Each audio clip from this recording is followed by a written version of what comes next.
All right, so the next guitar we're going to look at is this Gibson Chet Atkins SST. And what this is it's a thin-bodied electric acoustic. So it has hollow parts, it's chambered, and it's strung with acoustic strings. And basically what it is it's something you can get an acoustic sort of sound with without having a big guitar that's prone to feedback. So when I first came on, JB was using this guitar quite a bit for a lot of the slide songs and any of the songs that were maybe in the open tunings. But what happened was the bridge is glued on, and it was actually pulling up from the string tension. And there was a gap under here. And it got bad enough where the pickup, which is connected to this saddle piece here that the strings go over, there's a wire that goes into the cavity where the controls are, and it actually broke the wire. So what I did is I took this old bridge off, I made a new one, I got a new pickup, and then I glued it back together and set the guitar up and everything. But JB says it sounds different. So anyway, we eventually sort of put it in semi-retirement, but we've been talking recently about a lot of his old guitars since we sort of have a little bit of time because of the pandemic. We're not really touring. So I think we're going to bring this guitar back, and so hopefully you'll be seeing it at some shows soon. But yeah, this guitar is really, really cool. The neat thing about it to me is just all of the wear that's on it. You can really see years and years of shows and hard playing on it. It doesn't have a pick guard on it, so you get all this wear here from the pick. There's all kinds of dings, and the finish is really checked from, being in cold and hot climates. The finish cracks. Like you can see it really well right in here where you see all these little finish cracks. And it's just, I think that's so cool. I love old guitars because of that reason, because they kind of tell a story, really. I mean, they sort of, they just have more personality to me than new guitars. So anyway, we're going to bring this old guy back and see if we can get it usable again. All right, folks, so this next guitar we're going to look at is JB's Gibson acoustic guitar. This is a J45, but it actually has a rosewood back and sides instead of mahogany, which gives it a little bit different tone. This guitar is pretty much stock, except JB got these brass pins for the string pins. And then the pickup is an LR Baggs sound hole pickup, which works really nicely for a loud stage. Sometimes we'll put a feedback buster in here if we're having trouble with feedback, but this guitar is pretty much stock. I haven't even changed the nut on it or anything like that, but just put some new strings on it, tuned it up. This is what it sounds like.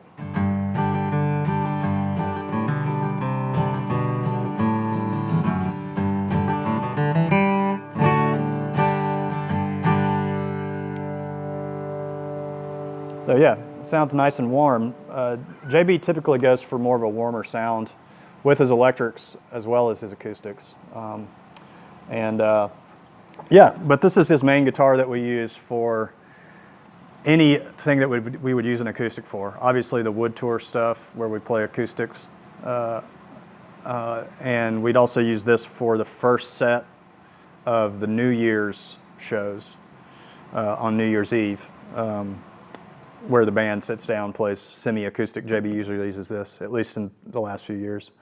And then I carry this on the road in case we have to do some sort of radio spot where we're going in and they're just, we don't want to bring a bunch of amps or anything like that. We'll just bring an acoustic guitar. So yeah, that's what this guitar is for, and there you go. One of the other questions that we have is, what is the oldest piece of gear that we have? And I'm not exactly sure, but I think this one's a contender. This is a guitar that JB has owned since after he graduated high school. He said he got it that summer after he graduated. And there's another guitar that he used back in the early Panic days before he started playing electric that's a Hohner guitar, and it's a similar size and stuff. But this is actually a 12-string, well, it used to be a 12-string. Now it's a 10-string guitar, but it started out its life as a 12-string. And most recently we used this guitar at the Ryman for the last wood shows that we did, which are our acoustic-based shows. And but yeah, he wanted me to convert it into. First, we tried a 9-string configuration. So if you look here, we've got, like a normal guitar, you have these 2 strings, but then you have a series of doubled strings. So there's actually 2 strings that are right next to each other. And originally we tried a 9-string version where this string, which is the G string, just had a single string. But then at some point we converted it to a 10-string guitar. So it's tuned the same as a regular standard tuned guitar, but you have these doubled strings, so it's gives it sort of a chorusy sound. Just got an LR Bags sound hole pickup in here. These work really well for stage use. And then other than that, JB did do a repair on the guitar. A long time ago, I guess he broke the neck at some point, and so he has fixed this, and yeah, it's still holding up, so I guess it's fine. So yeah, this is the 10-string guitar. All right, so another gear-related question concerning JB is his picks. So he uses 3 different types of picks. One is this triangular-shaped V-pick. It's made out of acrylic, and then he uses one that has rounded corners, if you can see that. And then if he's playing the mandolin, he uses just one of these normal Dunlop Tortex picks. And then on stage, I have this little basket that I put the picks in. So this will be on stage on top of his the road case lid between his amps, where I put water and stuff like that. So he'll have that. And then on the other, up closer to the front of the stage,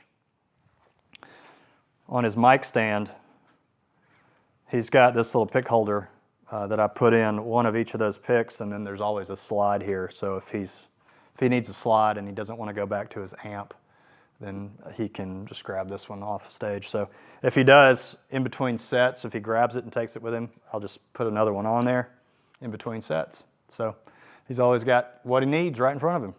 So we had some questions about the slides that JB uses, and the type of slide that he uses is one of these. It's a brass slide. It's made by Dunlop. It's model 222. And if you look at these closely, they're kind of tarnished and stuff. And he actually likes them that way. I think they grip the strings and he can slide back and forth and sort of induce feedback and other frequencies and stuff. With the slide, and somebody asked, how many slides does JB use? Well, typically he only uses one, but he takes them, he'll put them in his pocket, and then he'll leave after the show with them. So every once in a while I get a box, maybe once or twice a year, full of slides. So he's got a lot, but he only uses one at a time.